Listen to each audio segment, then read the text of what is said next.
on my screen sharing. Thanking you, whoever did that. So welcome again to our MSc People Analytics and Human-Centric Management open day session.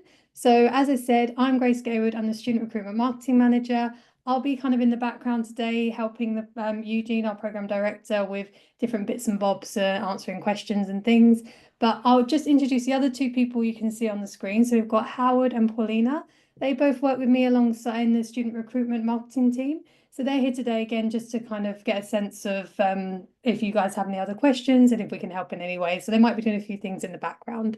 But the person you're actually here to see and hear from is not me. It is our program director, Eugene Walker. So I will actually hand over to Eugene. I'll stop sharing my screen. And then Eugene, you could pop your slides up, please. And he will actually tell you what you came to hear. So all about the really exciting program we have for 2025. Lovely. Thank you, Eugene. Right, thank you very much for that, Grace. And hello to everyone. Thank you very much for joining today. It's a real pleasure to see so many here. What we're just going to be looking at today is an overview of the program and what the experience would be like actually studying people analytics and human-centric management at UCL School of Management. So, as Grace has stated, it's a brand new program.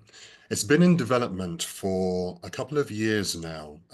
Two of our leading academics and researchers, one by the name of Sunny Lee and Anthony Klotz, they've been developing this in conjunction with businesses, with large organizations, as well as medium-sized organizations, going from Microsoft to other companies of a smaller nature.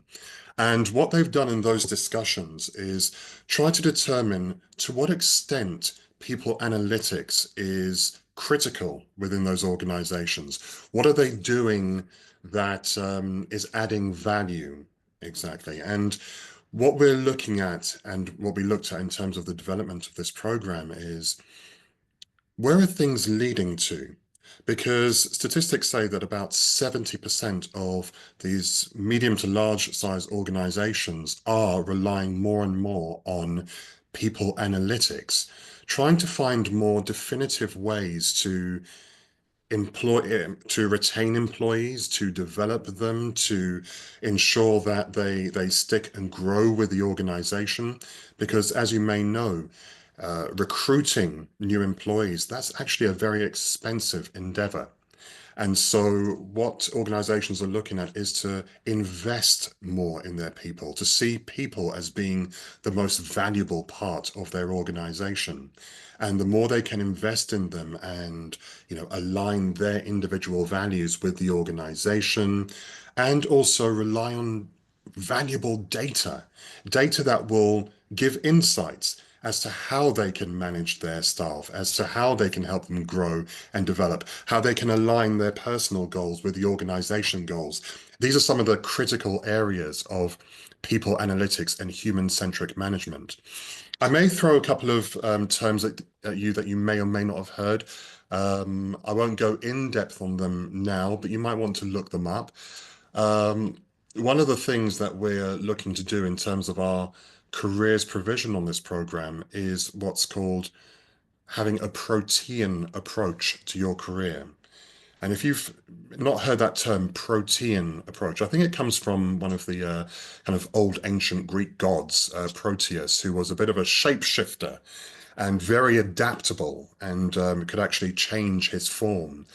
And that's one of the most important things about having a career, a successful career, is your ability to adapt, to look ahead, to scan the future, to see what the landscape, the job landscape is like, and then actually adapt yourself. You kind of reverse engineer it and say, okay, what's going to be needed in 5 years' time?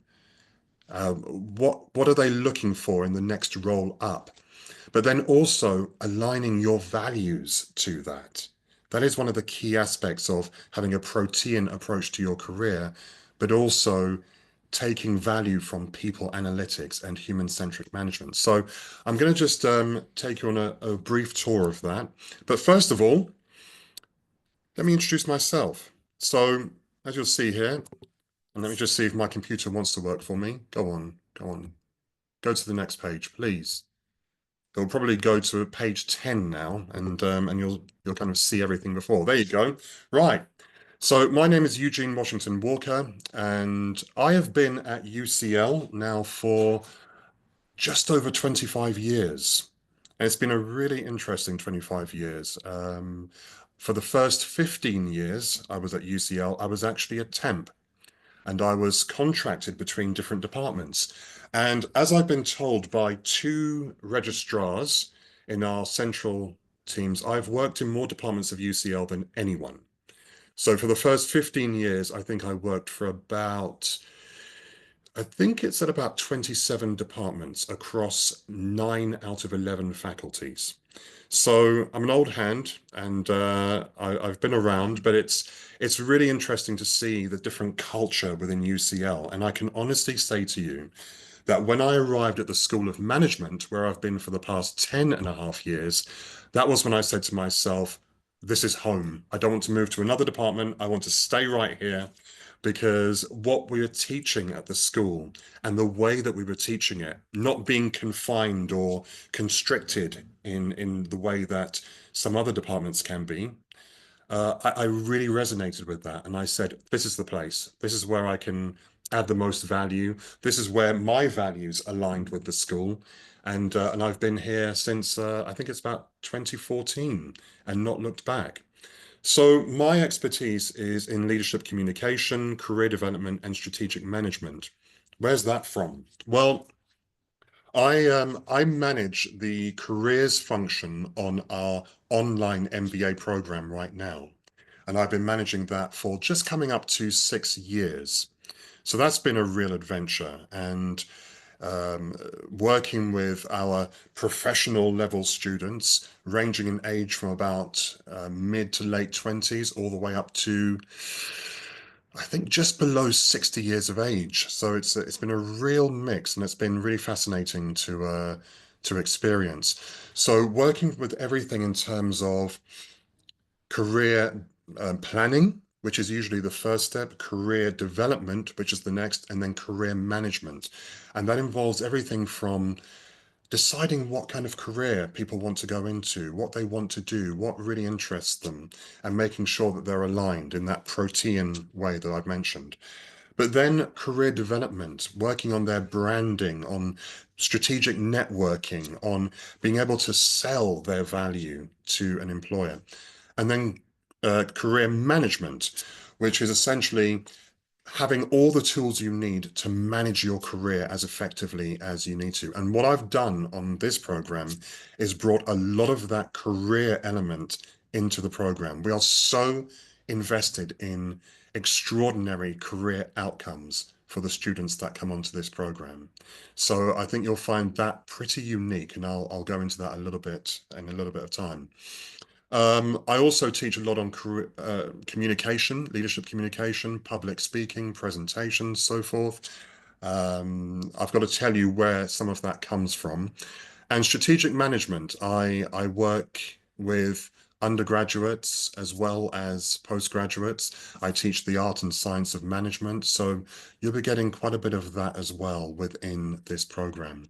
And I have a real passion for people analytics. I think when I look back, I've probably had an interest in this since about the age of 11.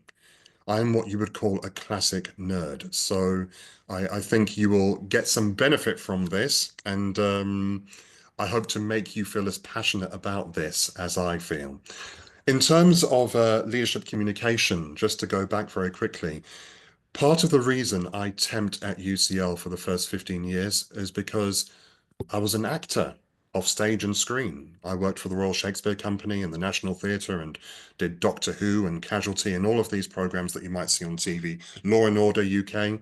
So I have found I was always working at UCL while I was doing that. It's what you would call having a portfolio career, a career with different strands to it. And I found it really fascinating to be doing that and then working at UCL and then working at UCL and doing that. And it really awakened me to what leadership is and how true leaders communicate in order to get support from people or to inspire or motivate people to get their commitment and their trust. And these are the things that we are really looking to integrate into this program, this combination of the analytics, but with leadership, real human-centric leadership and management. So why people analytics and human-centric management? Why this program? Well, organizations are facing real challenges today with retaining their talent, with driving employee engagement and leading with data and empathy. Again, finding that balance. So what you can sometimes find with some people analytics degrees is it's very focused on the numbers. It's very focused on the data, and that's great. But then there is a sense of not necessarily knowing how to translate that into the human element, the human-centric part. So that's what you could say is most unique about this program, finding that balance. But in retaining talent, and you'll have seen on the website as to the modules that are taught, we include leadership communication, for instance. That's a great module that I'll be teaching. And we also include organizational behavior. So there is a real drive to get our students to understand those human elements, what some directors or bosses might call the messy part, working with humans, with personalities, with characters, with behaviors, and trying to understand that, trying to leverage it and get the most from it.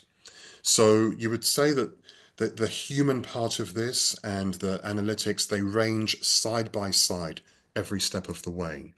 One isn't cast aside for the other. And we really want to hit that point home that you will really be developing in your ability to perceive, to understand, to observe, and to use, to leverage what you are observing with humans and to know your own behavior.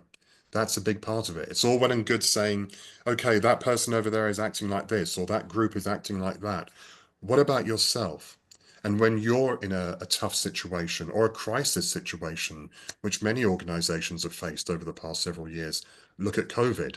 You've got to know yourself how you are able to draw the best from people. How can you retain their talent, their commitment, their engagement, all of that. So we look at those elements. We look at reward systems where employees are concerned, and not just having one type of reward across the entire organization. It's about, okay, what works for this person? Maybe it is money and status and promotion. But for a lot of people, and you'll see this in a lot of statistics, it's about satisfaction, fulfillment, and feeling that what they do is meaningful, that it's making an actual positive impact. So these are the things that we look at, and it's really fascinating. And I think you'd really enjoy I would say, the analysis of what it is that can literally stimulate people to give their best. So that's a lot of why this program is really critical and really a great one to go for. So again, looking at what makes this program unique, we've got that human-centric focus that I've mentioned, but also cutting edge skills. And this is part of why, with the two academic advisors who I believe will both be teaching on the program, Sunny and Anthony. Anthony, by the way, was the one who coined the term, if you heard it in the past few years, the Great Resignation. You may have heard of something called the Great Resignation, which happened kind of on the edge, the post edge of COVID, where a lot of people were just changing their careers. Having been in lockdowns, people felt, you know what, I've had a bit of time to think now, and I need something that aligns with my values more.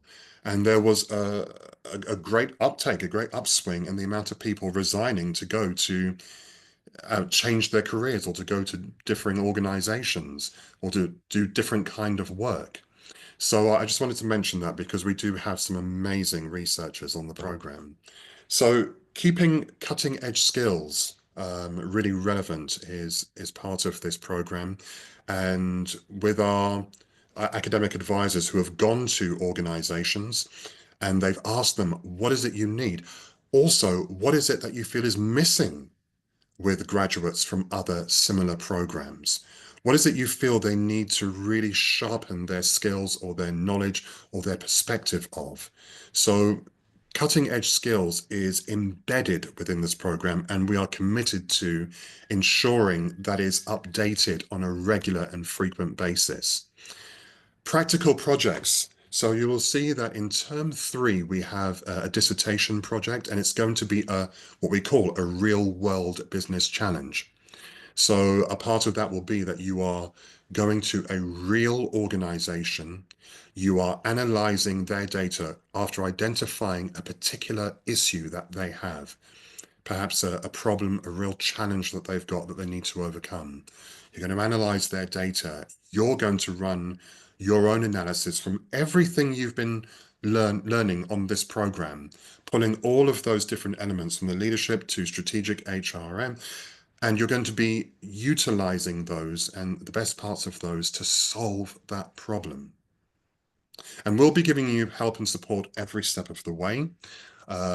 We are very open to having dissertations published if they can reach that level where it's really bringing some real world solutions to organizations. And a lot of organizations, and I've seen this with even a few exceptional undergraduate dissertations, uh, organizations will read it. If there is you could say a challenge that is overcome, if there is a promise that is fulfilled, if there is a real solution brought by students in their dissertations, organizations, they're looking for they're looking for that solution. Because oftentimes people are so busy in their particular roles within the organization, they don't have the time to do the research, not in the way some outstanding students can do. So there is a real platform, you could say, a real opportunity to also start making a name for yourself, even whilst you are still on the program, with the particular challenge that you are going for, that you are pursuing, and that you're looking to solve. We've got an amazing global network at UCL and in the School of Management. Quite recently, the School of Management has been really upgrading and enhancing its alumni relations. I know that some more staff have come on and they are really taking it to the next level. So they are looking back at all the alumni we have within the school over the past decade. There are alumni events, for instance. But also within UCL itself, the greater, wider UCL, that's almost endless. And there are so many people doing so many great things. And I think for whatever you are looking to do, you will find someone who has perhaps done that or something very similar before. And so having that ability to actually connect with them to say, I'm here at UCL now. Would you be coming to this alumni event that's going on, whether it be in the school or the wider UCL? Could I have a chat with you? Could we meet? That has been so important. I know for a lot of our students on the Masters in Entrepreneurship, it's amazing for them when they're starting new businesses to be able to refer to someone who has worked in a very similar area or similar capacity, who was an alumni. And the value of that is being spread throughout all of the programs within the school. So given the size of UCL as well, and the alumni, the graduates that we've had that are now alumni, it's really an amazing opportunity. You really do feel that sense of community, both when you're on the program with your peers, but also from alumni networks that you can join with ease, essentially. And then we have a bespoke careers support. Now, this is very important to me because it's all well and good being taught theories and being taught certain things within the classroom, but it's critically important that we produce extraordinary career and employability outcomes for our graduates. And that is a key element. And we will be keeping in touch with you even after you leave the program. I mean, one general rule in UCL is that with careers is that you still have career support for 2 years after you leave the program. Okay, and we'll be doing a lot more on this program because this is a labor of love for me, career support. So we really want people to be in that sense of having worked through career planning, career development, and then career management. So by the time you leave this program, you feel confident in your career management skills. So we'll be looking at that every term. There'll be meetings with our careers team, and they are absolutely wonderful at UCL Careers every term. You'll be having meetings with them. You can have one-to-one meetings with them. They'll have group sessions. There will be workshops, both on careers and also on transferable skills and all the other things that you're going to need to help make an impact in the workplace. So the career support, I will say, will be one of the best within UCL because we are already investing so much into that. And also looking at where this program can take you. There are so many new roles coming up within this area of people analytics. It's not just a people analytics or a people analyst. I saw a job the other day for what was it? I think it was employee experience designer, an employee engagement designer. And I thought, oh, that sounds glam. There are so many different roles that are literally emerging year by year, and with the advent of more technology with AI and so forth. So, people that can use and utilize all these different areas can really find some great opportunities in the workplace, and we will be helping you to find those opportunities.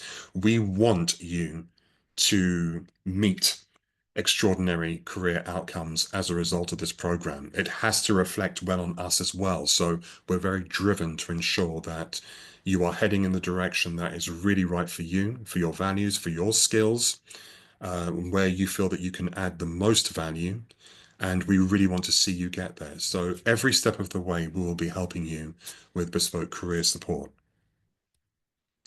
Okay, and just a very brief overview of what you will be learning. And this is very brief, by the way, because there are so many elements. Even within each of these, there are about 10 to 12 different elements or offshoots of this. But data-driven decision making, getting you to the point where you feel comfortable just analyzing data, collecting data, recognizing patterns within data, and using that for the benefit of the people assets within an organization.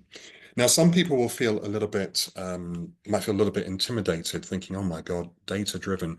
How much data do I need to know, or what software do I need to know?"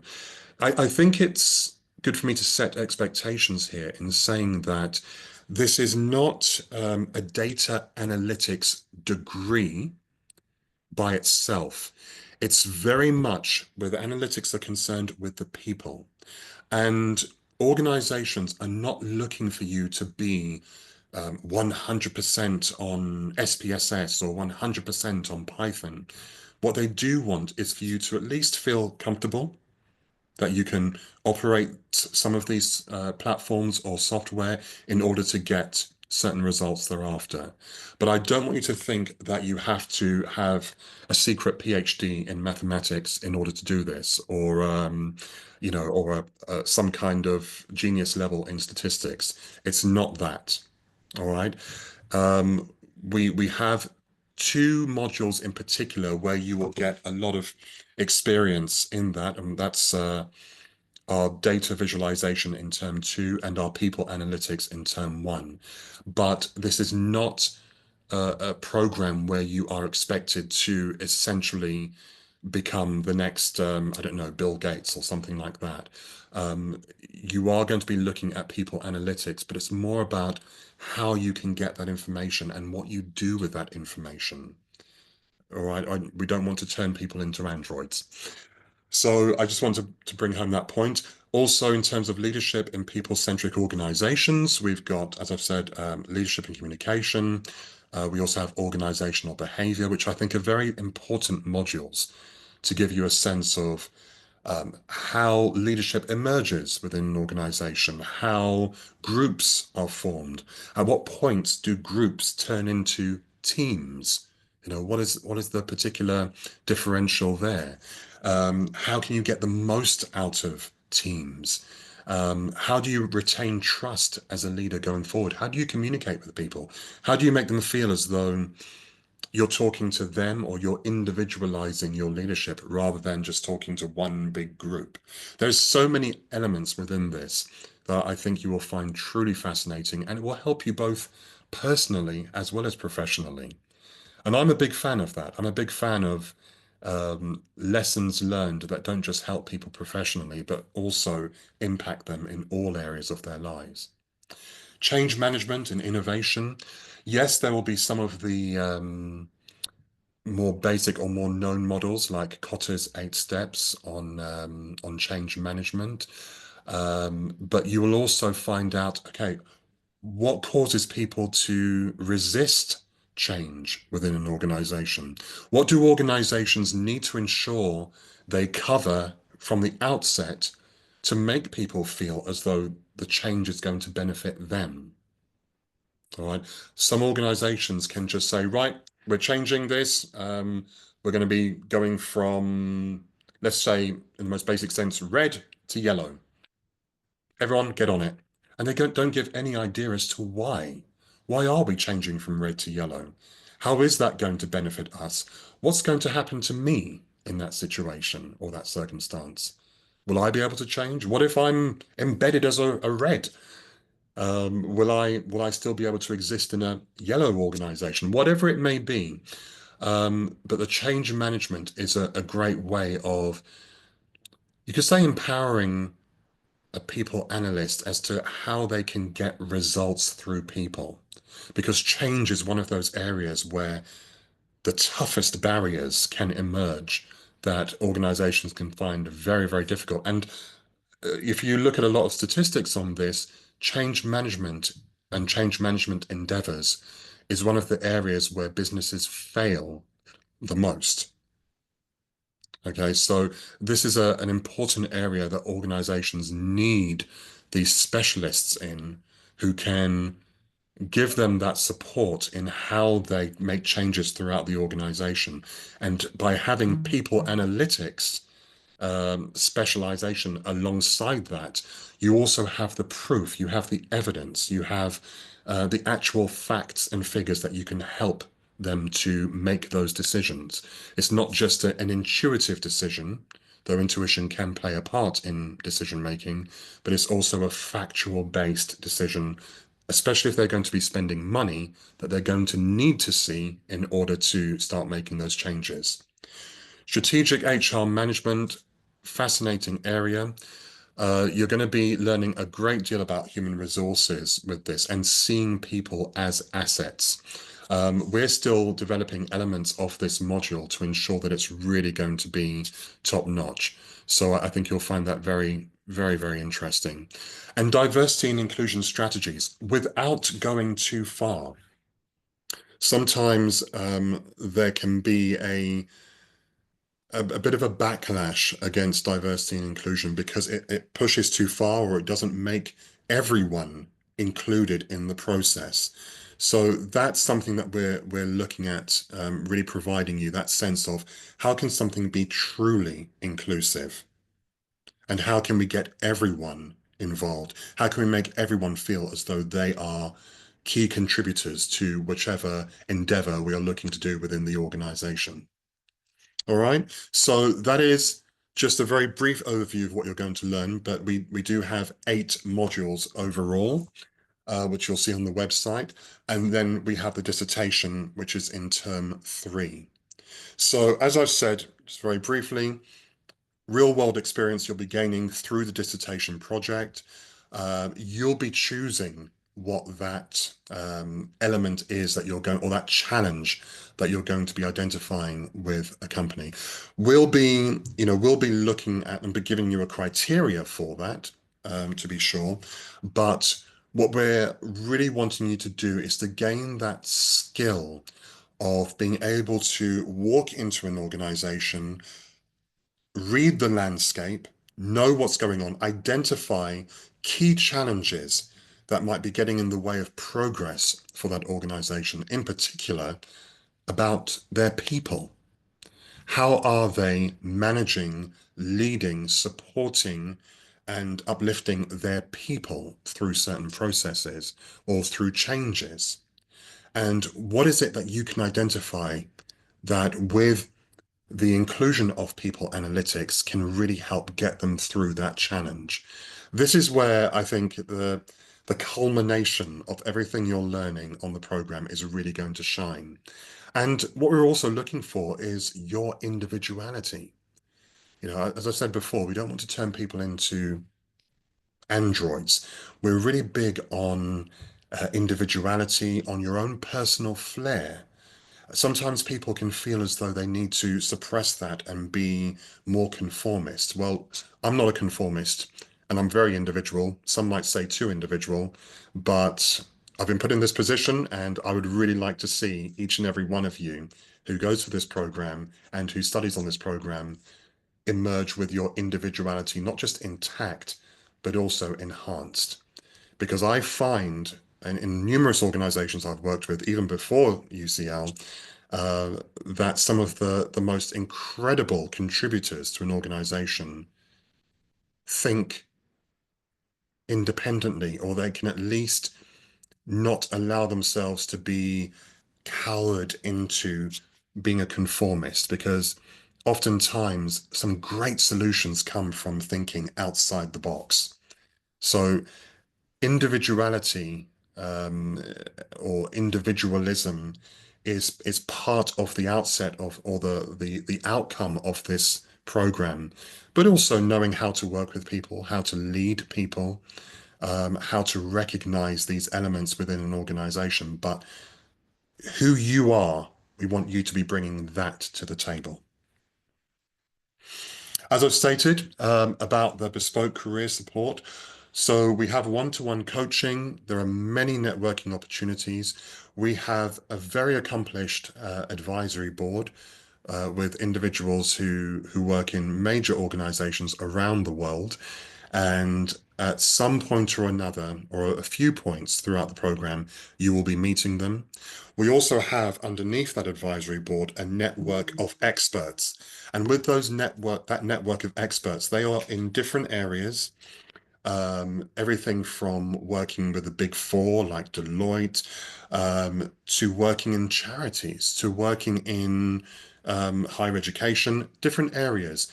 And we want them to be interacting with you as much as possible. And what they'll be doing is coming in for guest talks. They'll be running workshops themselves, even from the induction week in September. So there'll be a lot going on, and you can actually sit down and talk with them and get their insights. They're highly accomplished individuals, both on the advisory board and also with our network of experts. I'm still thinking about a new name for that, expert of network experts or experts network. I'll let you know about that. But we've got some incredible individuals and they want to meet our students. They want to see if they can help, if they can provide opportunities. So the networking opportunities are very strong within this. And that actually touches on one other thing. Within this program, I'm very much looking to help people build their intelligences and their capitals. And you may think, what am I talking about? Well, there is a Harvard educationalist by the name of Dr. Howard Gardner. And I think it was in the 80s, he came up with something called multiple intelligences. And it's a really fascinating model. I think there were about 8 different sections to it, different intelligences, essentially. So you have mathematical, logical intelligence, you have linguistic intelligence, the ability to find the right words at the right time. You have physical intelligence, you have intrapersonal intelligence, as in knowing yourself, and interpersonal intelligence, knowing other people and being able to interact. And you're going to find yourselves delving a lot into yourselves as well on this program. But I want people to find the intelligences and lead with the intelligences that feel most natural to them. Again, coming back to that individuality. It's no good if you are absolutely terrible at maths to be trying to lead with that mathematical logical intelligence. It's not going to work, or it's going to be exceptionally difficult. Okay, I want people to identify which intelligence really works for them and then use that, apply that with every module that you're doing. That is your natural strength. Also, with capitals, I mentioned. Well, when we say the word capital, we usually think of economic capital or financial capital. But there are other types of capital, like psychological capital, which is having that sense of hope and self-efficacy and that sense of realism, of resilience, and also that sense of optimism. That's actually the acronym for psychological capital. It's HERO, hope, efficacy, resilience, and optimism. And we want people to build their psychological capital whilst they are on the program. We want people to build their social capital, and that goes directly to the networking opportunity that you see there on the screen. When people are high in social capital, they know how to build lines of networks with other people. They build them hierarchically, they build them horizontally, they build them in different ways. They know how to connect and build trust with individuals, both in their immediate environment, within their sector, and beyond. And being able to walk into an organization with very high social capital, being able to call on experts, for instance, for things that you need, definitely helps with those extraordinary career outcomes. So these are the kind of things we want to build and help develop and enhance within the students that we have on this program. And what it does essentially, leading with your preferred intelligence, leading with your high social capital or psychological capital, it empowers you. So you can walk into unfamiliar situations and feel empowered. And that's what we're after. We want you to feel that enhancement as a person, first and foremost, and then with the studies. And I'd say that's the order that is actually most logical. So I will just mention that there are some scholarships and bursaries. I'm still getting more information about particular scholarships that are particular to this program. And once we get that, I'll be asking Grace and her team to put that on the website. We should have that information by the end of this month. But in the meantime, I think it would be useful for those, particularly if you are coming from a lower income, to have a look at the scholarships that are available. And this is the general UCL scholarships page that you'll find on the website. They do have some, and the staff are very helpful there. You remember me saying that I worked in many departments of UCL in the first 15 years. I actually worked in student funding as well. It's been about 20 years, but I still know one or two of the people there. They're very helpful, very knowledgeable, and they can give you some insight into scholarships and bursaries.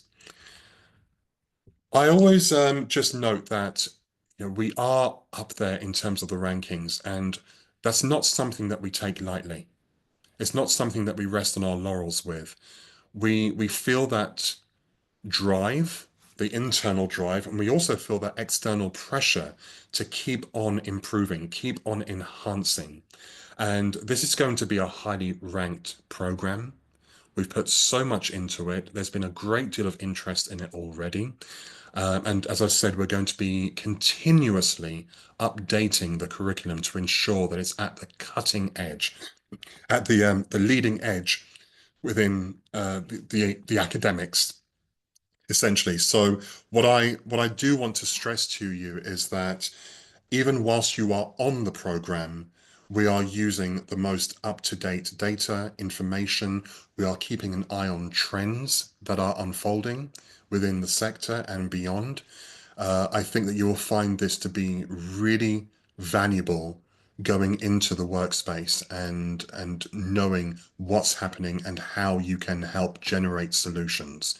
So we also do keep in touch with our corporate partners, and we do keep questioning them as to what is coming around the corner, what is being used at the moment, how can our graduates best help. you achieve your goals and your company goals. So, with that, I'll say thank you. I have been babbling for a long time, but Grace, I will hand back to you. Once again, thank you very much, everyone, for coming, and I really appreciate you listening. Grace? Yes, thank you so much, Eugene. That was fantastic. I definitely learned a lot. I've the bit at the beginning as well about the Greek origin of the word that stuck with me That's for right. some reason. I'm not sure why, but it has. Excellent. Thank you. But yeah, as we said at the start of this call, now is an opportunity for you guys to ask questions. So please do use it. I say this at every time I do an event like this, and I think sometimes people don't take it on board immediately, but I wish you did. This is a fantastic opportunity for you to ask the questions that are important to you. You literally have the program director in the room. That does not happen that often in this application process. So make the most of it. You would just be doing yourself a disservice if you didn't. So any questions, just raise your hand and we can come to you and answer them. And if it's something that maybe we didn't cover and you wanted to know, just shout. This is your opportunity to ask what's important. And I know it's very scary to be the first one, but it's, yeah, there we go. Yes, we have someone. All Thank right. you, Farah. That's fantastic. Hi, Grace. Hi, Eugene. Hi. So, Right. So my name is Farah and I'm from Indonesia. Mhm. Thank you very much for the presentation earlier. I think it's very insightful. I indeed learned a lot and I'm more excited now to apply. But I have one quick question here. So my question is, what kind of student profile that you're actually looking for this program? That's it. Brilliant. Thank you. Great question, and one that Grace reminded me would be asked. So let's just go over this. In terms of the student profile, I mean, yes, there is the academic requirements of the program. However, what I look for, both in the application and we also have our students do video interviews, is signs of leadership, signs of being able to work effectively within a team, because there is so much of that on the program, and also for when you leave the program, once you graduate, that ability to work with people is so important.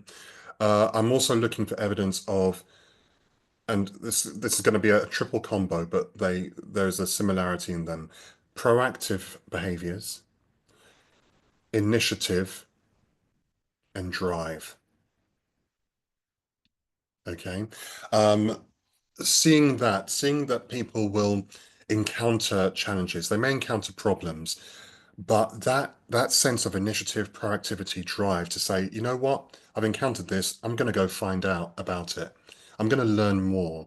I'm going to see if someone has solved this problem before.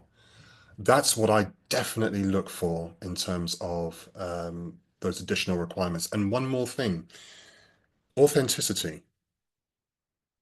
And I know that people may think, ooh, authenticity, what is that when it's at home?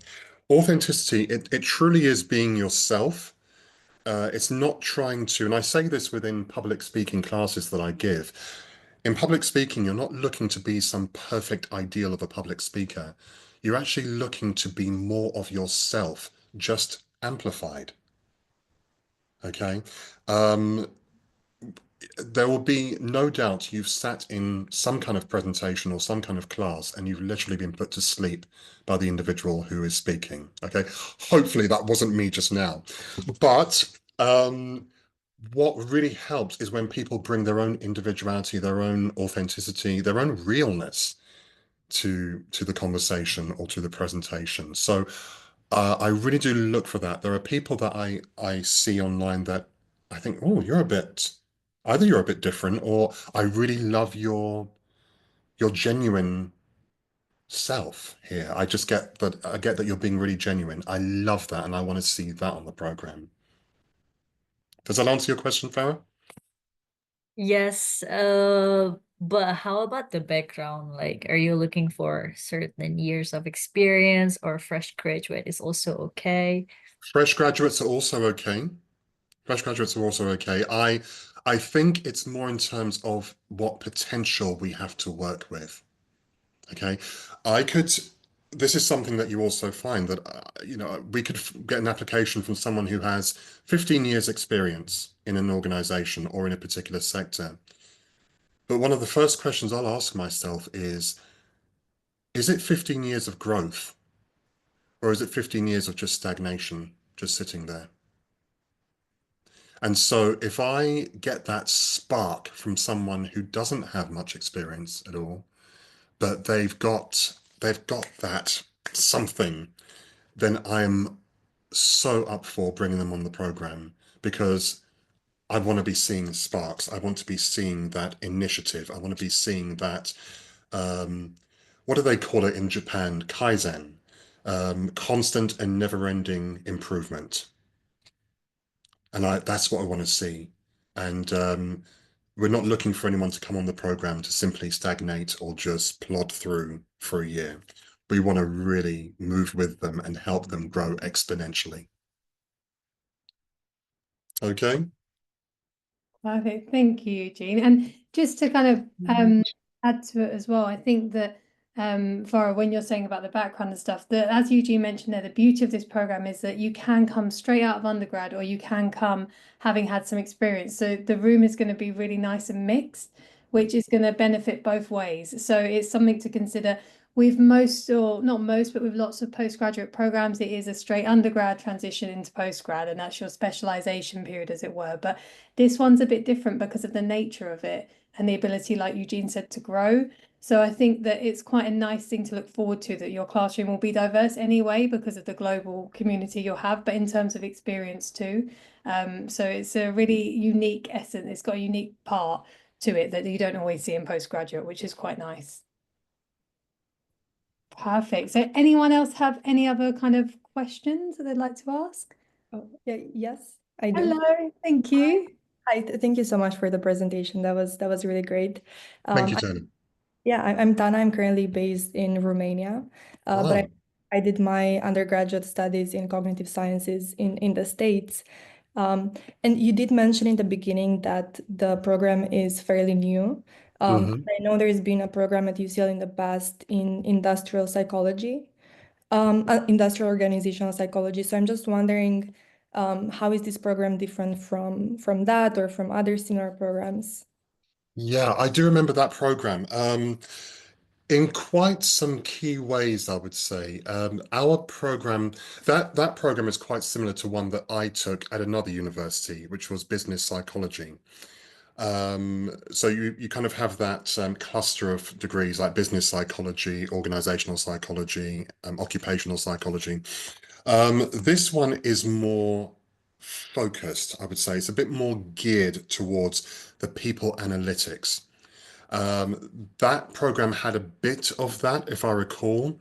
Professor Premusic, I believe his name was, who ran that. It had some elements of it, but this one is really looking to expand on the people analytics part. That's number one. The similarities would probably be the organizational behavior, which I believe that degree had some kind of module on. I think that there was an HR component to that, but we're looking at it from a very strategic point of view, the strategic HRM. So we're certainly looking for people to be able to be making some of those big key decisions within an organization. Oftentimes within the sector of HR or people analytics, organizations can sometimes say to that individual, okay, we're about to make some big decisions with regard to the organization. You can go now. We'll make it. We don't need you for that. We're wanting to change that. We're wanting to ensure that they keep the people analyst or the person who has really got this training that we're giving on this program to be able to make those key strategic decisions within an organization. So one of the biggest differences between this program and that one that you've mentioned is the more strategic element, making strategic changes. The change management element, I think, is bigger on this program. And I think that would be one of the key elements. Does that answer your question? Yes, it does. And if I can just ask a follow-up question. Sure. Yeah. I'm just wondering, is the faculty mostly from the management school, or is it kind of interdisciplinary from the psychological and behavioral sciences school as well?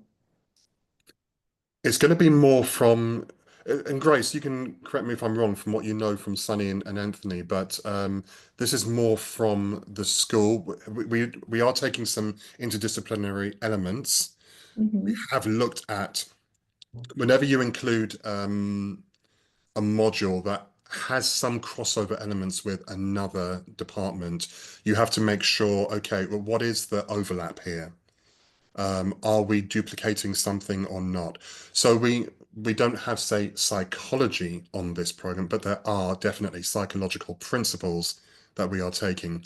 And in terms of, say, from the psychology department, there will be one or two classes within the modules that would be similar, but overall they're heading towards different outcomes. Got it. Thank you. Yeah. And I will say from Romania, mulțumesc, right? Oh my God, that was great. Yeah.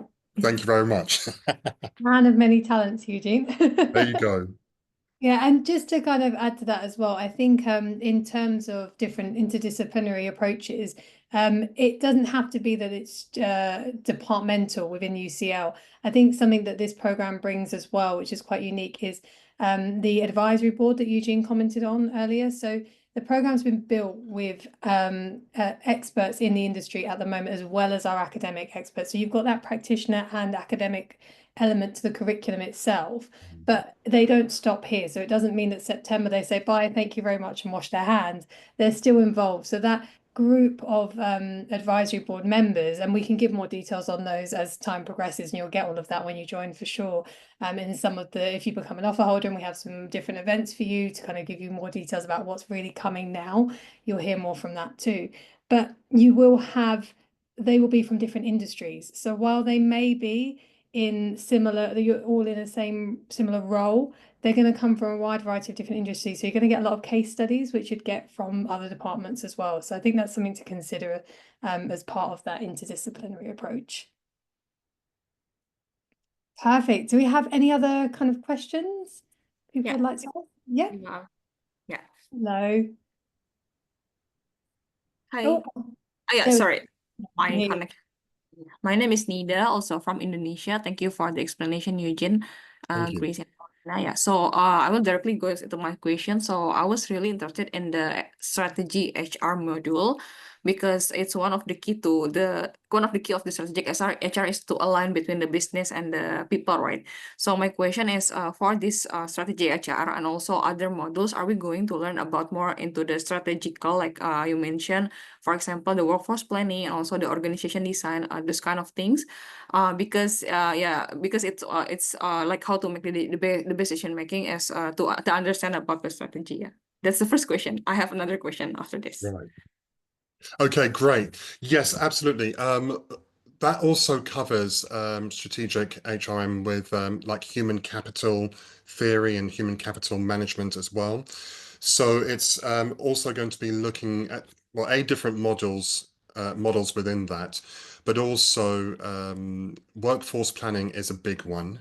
Like things like compensation planning, recruitment. I'm just getting the workflow management, reporting and analytics on that, things like onboarding and training and benefits administration. So there are quite a lot of elements within that you'll be covering on the strategic HRM. Okay, so it's cover all of the time management cycle, right? Yes. Okay. That's right. Thank you. And then next question, maybe following up from the previous question, are we going to get the exposure to learn about the best practice from the industry, like I mean the company visit or something, like the company visit our classes, something like that, so we understand like the leading practice or best practice on each of the modules? Absolutely.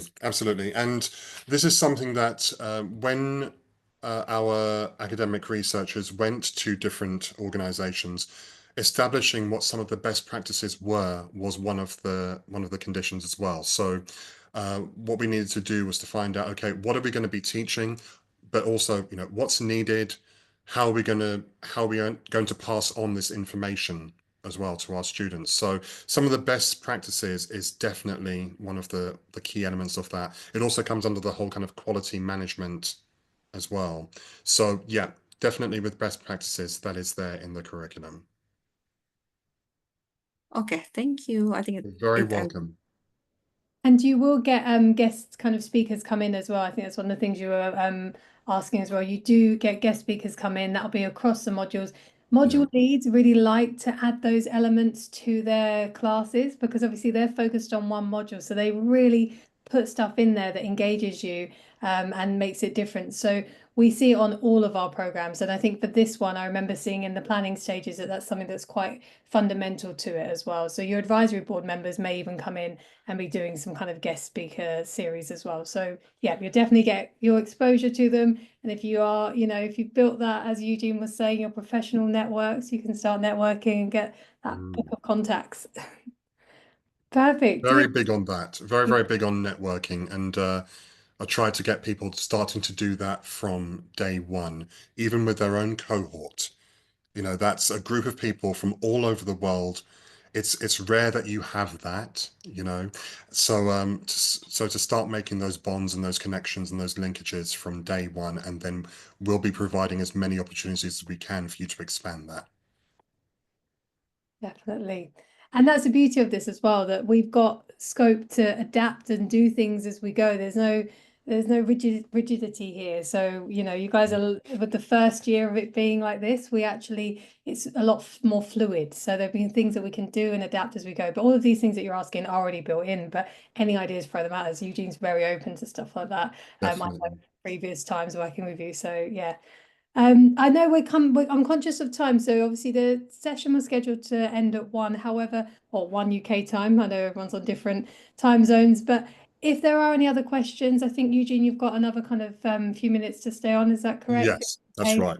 So if anyone does have any other questions, please do ask them. We can stay on for a little bit longer to answer them. Obviously, if other people have commitments, feel free to shoot off. We understand that it was scheduled till 1 o'clock, but yeah, are there any other questions? I think I can see someone's unmuted themselves. Hi, yeah, I have a question. Thank you. I was wondering, so the program or whatever discussed so far was more catered towards strategic decision making and human resource management. So I am coming from an investment banking background, and I was hoping this is a relatively new program offered by UCL, and I was trying to understand if people analytics can be applied in different industries, such as investment banking, and what would such role look like, and would there be any networking or corporate types that you currently have that can help me with that? Yeah. The answer is yes. We have alumni of other modules or other degrees who are using people analytics in different areas. And we do have some that are in investment banking. Every year, say the MBA that I've been on and other programs that I've helped with, we get people that have a real interest in investment banking, for instance. So, we always kind of highlight that area. So also in investment banking and merchant banking and so forth. So we like to highlight those individuals and bring them in to give talks about things like this. But definitely people analytics is universal in that regard. It can be used in a whole range of industries. It's really about what functions the organization is looking to call upon, what it's looking to do, what goals it's looking to achieve. And with people analytics, this is about how best you can convince them that this is the way to go forward with it. That's that kind of juxtaposition between, or that contrast between making intuitive decisions as an organization and then making more reliable ones with the people analytics. So we do have, I just want to say, interest in investment banking with individuals that will come in and talk. We have, I believe, one of our experts network individuals is in investment banking. People analytics, that universal appeal, it does have universal usage, and we have people in different areas, a whole range of different areas using it. What was the rest of your question there? I just wanted to know how it is applicable in that industry, and how UCL can help me with that. And also, I would like to understand, like, this is a relatively new program. What is the specific gaps that this program is addressing in the job market so that graduates can look forward to certain roles which are non-academic or non-human resource related? Like, can you give me certain examples so that we can envision ourselves in roles post like the graduate program itself? So you're looking about roles that are not necessarily in the academic field, are you saying, or not necessarily to do with the people analytics? No, just human resources particularly. Human Yeah. resources particularly. Yeah, I mean, what we have in terms of the range of roles, I've just recently provided a list of roles that I've researched to our careers team to look at the type of roles that would qualify someone who's gotten an MSc in people analytics and human-centric management that they could go for. So there's a lot of roles within this area that are coming up that are new. There is a lot of people analyst roles. I'm just going to see if I can find that email actually, which might be a bit of help. But what we do in terms of the roles that we are getting people qualified for, we are continuously in contact with our corporate partners. And so it's not just about, okay, going into, say, people analytics, or it's not just about using that element. If you are qualified in people analytics and human-centric management, there are a whole range of management positions you could be going into, if that's the question you're asking.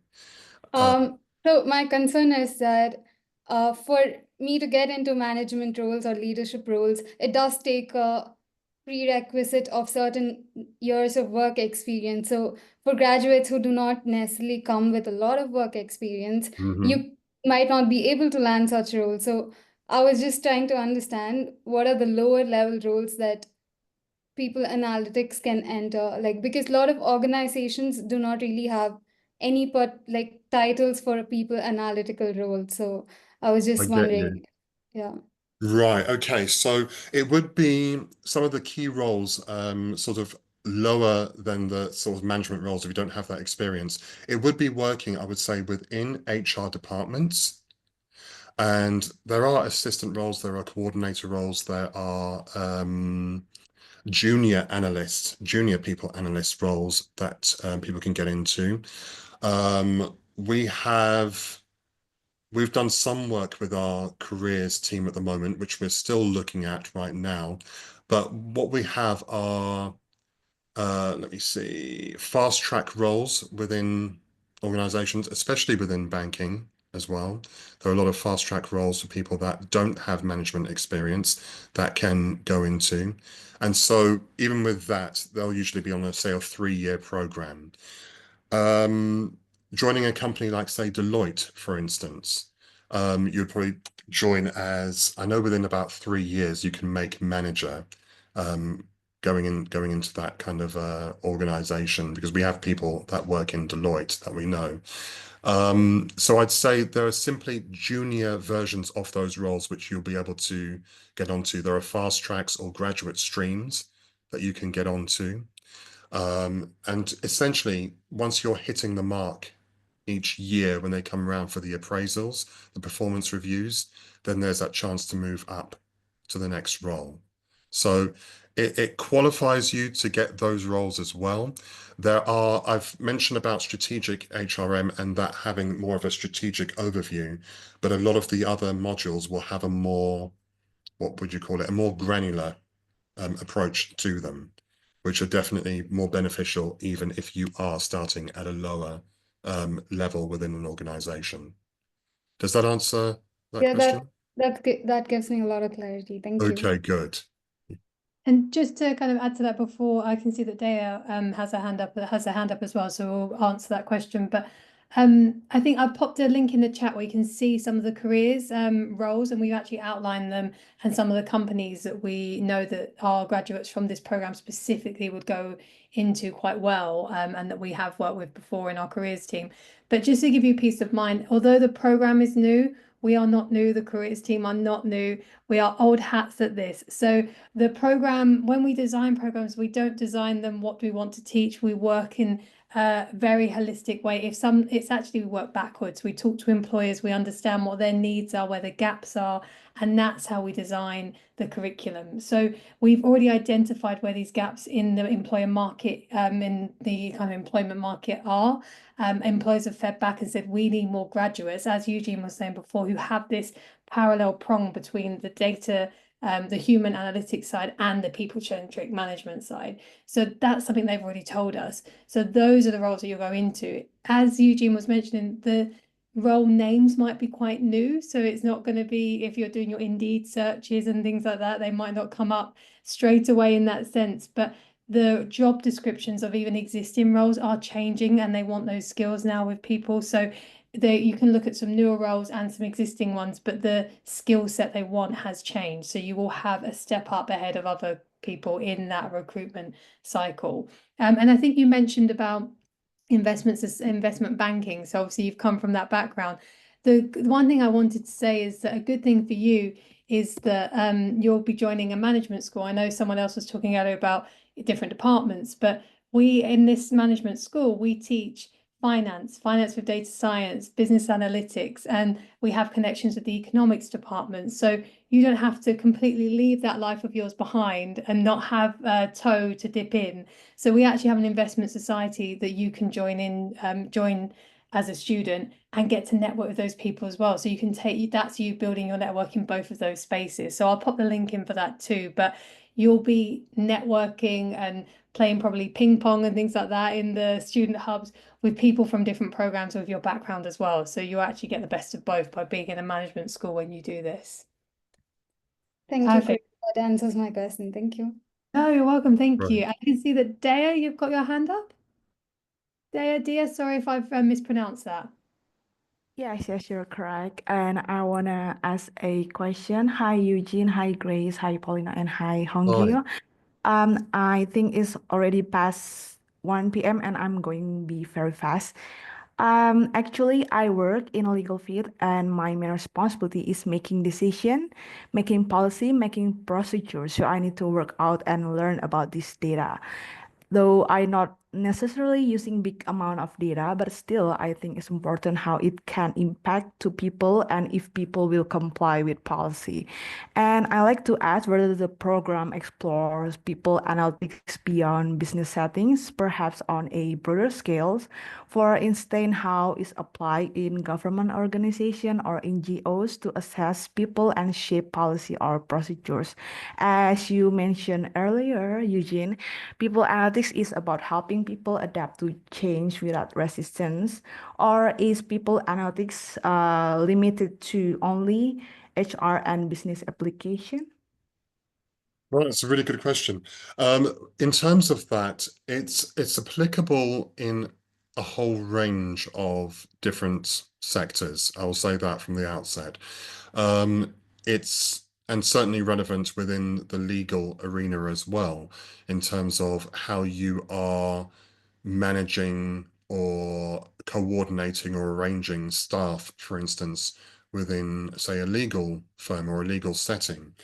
In terms of the individual looking at it, we will also be using case studies as well in some of our modules. And even with case studies, there are different ones. Some will be for commercial organizations, some will be for charities, the charity sector, or what they call the third sector. Others may be used for more public settings, especially in things like government, for instance, which could really use a more people analytic approach in terms of avoiding wastage or avoiding the non-use of people talent that they have within their setting. But also keep in mind as well, Dia, you also have the dissertation, where if you wished to focus on an organization in a more legal setting, that is also doable. So this is where, again, people can obtain their, take a more individual approach where they are, or individualistic approach, I should say, where they can select the particular organization in the particular sector they are wanting to either work in or already work in, and then use that opportunity to show how people analytics can help and how it can drive benefits for that organization within that sector. Does that answer that question?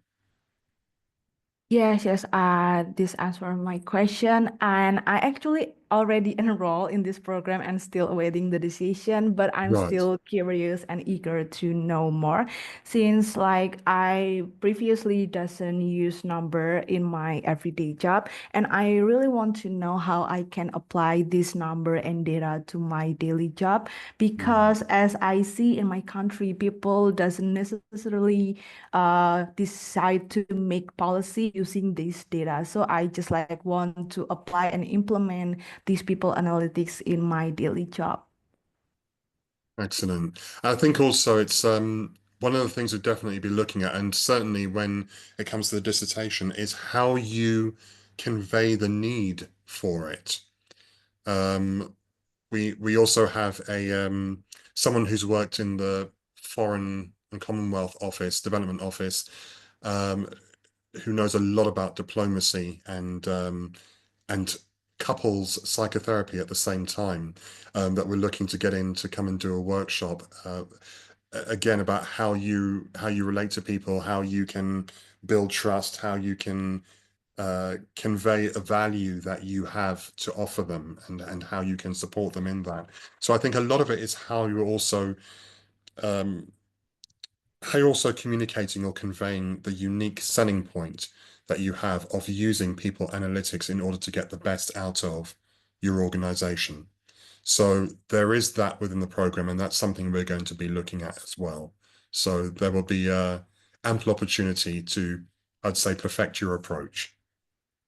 Yeah, yeah, I get it, and I agree because since it's easier for people to actually making policy, but like it's difficult to actually how make people comply with this policy.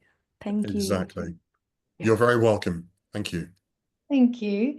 I think I can see we've got a couple of questions in the chat. So what I'll do is I'll just run through those very quickly. There are some that I think I can quick fire answer, and others, Eugene, maybe there'll be some more for you. I think Paulina and Howard, you've been great at going through those too as we've been on the call. And then I think what we'll do is we'll, after we've gone through these, we'll probably wrap up, just so I know people stayed late, and we really do appreciate that. But then if there are any other questions, Paulina and Howard, would you just be able to pop the email address in for us and the one for this program specifically too in the chat? That'd be fantastic. Thank you. So I can see someone's asked about the scholarship opportunities. We've popped a link in there, but just to give you more of an update, Eugene spoke about this earlier in the session, but we have actually developed a scholarship fund. News about that will be released in the next few weeks. So just keep an eye on the website, keep an eye on our kind of socials and things like that. And if you don't see anything, in about 3-4 weeks time, then just drop us a line and say, have I missed it? Has it come out yet? And it probably hasn't yet if you haven't seen it, but we can always just give you an update, because that will help with some financial aid. They're specifically for the School of Management for these programs in particular. Now, there are other wider ones that you can do, which the scholarship pages that my colleagues have popped in the chat you can find, and Eugene had linked to some on his slides as well. So definitely explore those. Remembering it doesn't have to just be UCL scholarship. You can get government funding, you can get another scholarship, and you can use that to come to UCL. And depending on the scholarship, you can sometimes use two in tandem. So just kind of keeping that in mind. The next question someone asked was about application turnaround times. Typically, we would say once you've submitted your application, the first thing we do is check you meet the entry requirements. If you do not meet those, then that's where your application would not be progressed. So my number one piece of advice is check that, make sure that you actually do meet them. Obviously, in some instances, there might be a reason that you haven't. If you think it's a substantial reason, when I say that, I mean maybe you have had a massive break from studying, but you've launched your own business or something like that. Or we once had an Olympian, so it was quite understandable that, you know, he got a bronze medal, so maybe he didn't quite get the exact result he needed in his kind of undergraduate degree. So then you can always contact us and we can say if we think it would be viable based on your profile to apply or not. So do consider that too. But make sure you meet those. Once you have a complete application, and I say complete because if you've got English language tests that you need to submit, and if you have, for example, some kind of, I think for this program, it's just going to be entry requirements in your English language, but submit that to us so that we can assess it as a whole piece. The sooner you do it, the better for you in terms of turnaround time. If you don't, we will make you potentially a conditional offer. And that process can take, if it's a complete application, up to around 10 weeks. If it's not, it will drag out longer. So the more you do in the first instance, the better and the shorter that time frame. Once you have progressed, so we've seen your personal statement, you've met all the entry requirements, then you might get invited to a recorded interview, as Eugene said. Now, this is pre-recorded. You'll see Eugene's lovely face pop up, asking some questions. He won't be on the call. I don't think there's enough hours in the day to do that for any program director, but it'll be pre-recorded. You'll get a link. You'll have 7 days from the time you get that link to complete the interview. Keep an eye on it. Look out for that once you've submitted your application. There's not much flexibility on that. So that 7 days is your window. And then after that, you'll get your decision. So it's a bit of a process, hence why I say, you know, it can take around 10 weeks. And that is dependent on you doing your bits as effectively as you do. If not, it may be longer. So just consider that too. But I think that's all of the questions in the chat as far as I can see. I think the rest of them we've all got to. When the email addresses have been popped in, thank you guys for that. I appreciate that. I don't think we'll keep you any longer. I just want to say thank you all for joining us. It's been really lovely to even see faces too. So for those of you who were able to come on camera, thank you. It makes us feel like talking into the abyss, which is quite nice. And also thank you, Eugene. That was fantastic. I really enjoyed it and learned a lot about the program. My pleasure. Yeah, I don't know if you have any closing words and then we can wrap up. Just to say thank you all very, very much. Thank you for the questions as well. They were really, really good questions too. And I hope, like myself and Grace, you know, you enjoyed it and also learnt a few things as well about the program. So all the very best and look forward to seeing you in the future. Lovely. Thank you, everybody.